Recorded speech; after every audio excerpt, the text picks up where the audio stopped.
जी अस्सलाम वालेकुम रहमतुल्लाहि व बरकातहू। जनाब अज माशाल्लाह दो पठोरे लियाते ने ए प्लस क्वालिटी के माशाल्लाह पठोरे ने। बड़े दोस्तों की फरमाइश भी होंगी कि फौजी भाई पलाई वाले बकरे दो जोड़े चंगे वजनी बकरे बनन और खूबसूरत बकरे भी होवन। तो जनाब अज दोस्तों की फरमाइश से माशाल्लाह पलाई वाले बकरे लियाते ने। और पहले नंबर पर माशाल्लाह ब्लैक बीतल प्योर अमृतसरी माशाल्लाह पठोरा ही ने।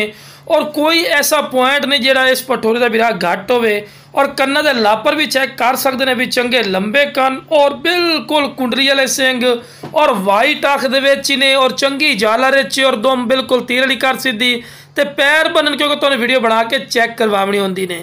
ते सेहतमंद माशाल्लाह पठोरे ने उम्र दी 3 तो 4 महीने और क्वालिटी वाइज नंबर 1 माशाल्लाह चीज़ ने बिरा। इस तो बाद नस्ल क्वालिटी नहीं होंदी।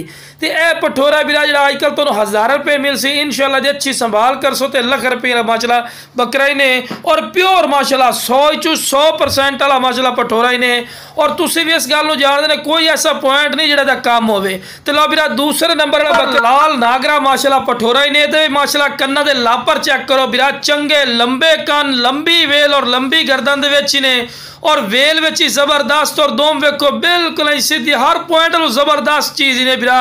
और कोई पॉइंट ऐसा कम नहीं जिहड़ा भी कम होवे। हर पॉइंट जबरदस्त ने जिवें खुराक दे सो इंशाल्लाह अल्लाह दे फजलो करम नाल उवें ही इन्हें ग्रोथ करनी है। और बिल्कुल कुंडली वाले सिंग जिन्हों आंदे कुंडली वाले चिपटे सिंग माशाल्लाह सुप है।